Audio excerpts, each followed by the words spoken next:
Hey guys, this is Bloody Biscuits, and I have a commentary for you on Call of Duty 4.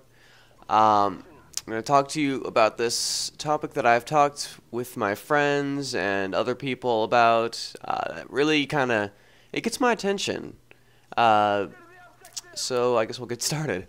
Uh, for some reason, people I don't know why they do this, but they categorize certain things into newbie and other things into pro because I don't know why. And some of these things actually like do the same exact thing or like cancel each other out or something like that. I'm not sure if you understand me, but I'll give you an example because that always seems to work. For example, stopping power and juggernaut. People think that juggernaut is newbie because it gives you more health and lets you live longer, while people think that stopping power is completely fine because it gives your bullets more power and lets you kill people faster. So it's really weird that if you know anything about Call of Duty 4 stats, stopping power and juggernaut cancel each other out perfectly. Like juggernaut reduces bullet damage by 0.75%, and stopping power increases bullet damage by, I'm not sure if it's 1.4 or 1.25, something like that. But either way, they cancel each other out like perfectly. And yet people think that Juggernaut is the new perk to use, and people think that stopping power is perfectly fine to use in the community. I don't understand why this is. I don't know why people get this idea. That's the thing that I'm kind of asking you guys. Why would people think this way about stopping power and juggernaut when they're basically the same thing, and yet they have to classify both of them completely differently? I actually do have a couple more examples. A gaming headset and a modded controller. You might not think about this very much, but it does work very similarly to stopping power and juggernaut. Basically, the headset, both of these things, you pay for them to perform better in the game. The headset lets you hear footsteps louder, so you can find people much easier and kill them, obviously. And the modded controller, the modded controller lets you shoot faster than normal, which in turn obviously kills people faster. Now, I know a lot of you might be thinking, well, the modded controller is the one killing the person, not the headset. Not necessarily. I mean, with the modded controller, it does have its downsides. I mean, you lose ammo a lot faster and other stuff like that. But, I mean, with the headset, there's hardly any downside to it. You can hear people's footsteps a lot louder than you normally could all the time.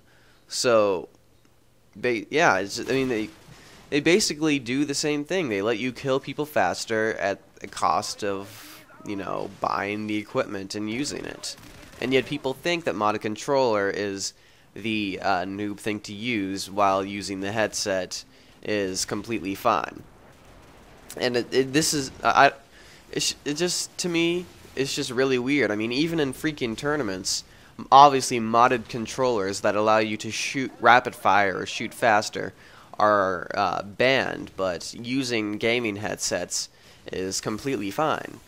So I don't know, honestly.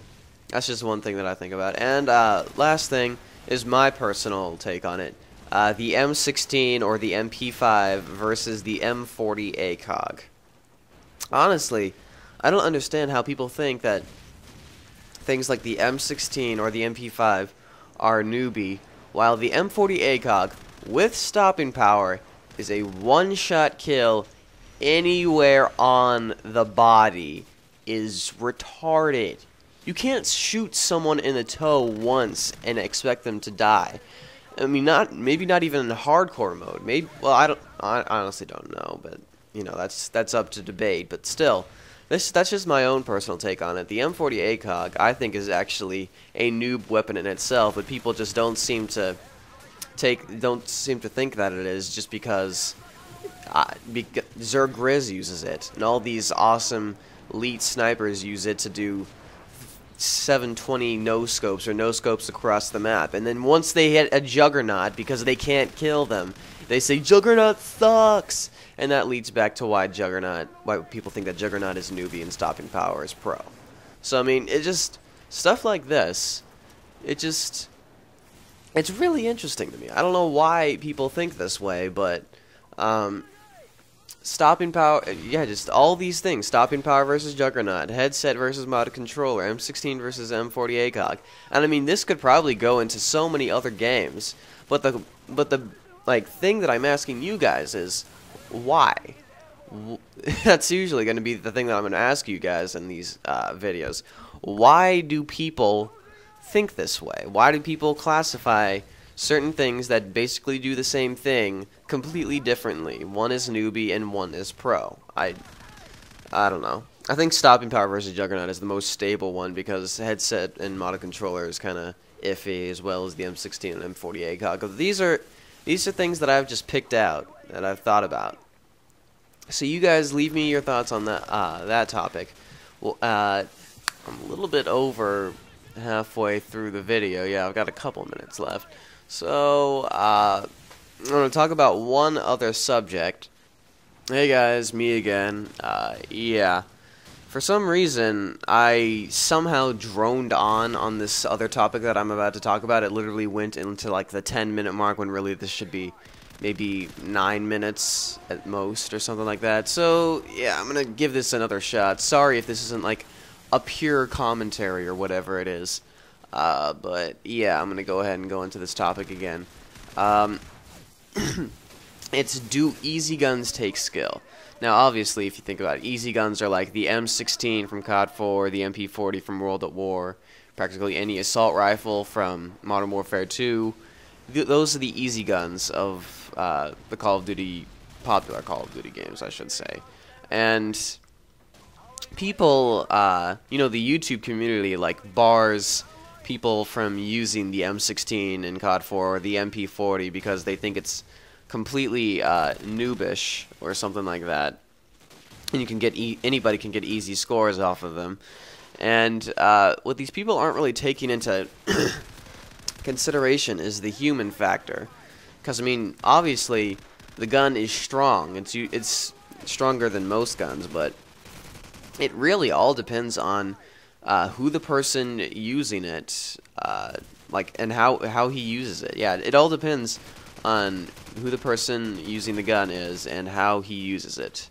And it's not necessarily the same for everybody, because I do have a friend in my clan that I haven't spoken to in a while. I should probably go over there, like, right after this commentary. Anyway, he said that he was using, like, the UMP45, which is like the strongest SMG in Modern Warfare 2, and he couldn't hit the broadside of a barn because he hated the recoil or something like that. It's just little things like that, you know, that deter people from using it. Like me personally, I just suck with the M16. I can't be accurate with it, and even though that's the strongest gun practically in Call of Duty 4. I suck with it, so that's why I really don't use it, even though a lot of people think that it's just a noob gun whenever it comes up or some shit like that. So yeah, that's just really my thinking of that. Why, I don't know why people have that thinking. I'm just, these are kind of like my commentaries. I'm kind of delving into the YouTube community user's mind or whatever. I'm delving into the YouTube community's mind and like picking apart the things that don't quite make sense, at least to me. Alright, there we go, that's better. Okay, I just, like maybe 10 seconds after I finish the game. That's fine. Okay. Well, yeah, that's the end of this segment, and I will see you guys later.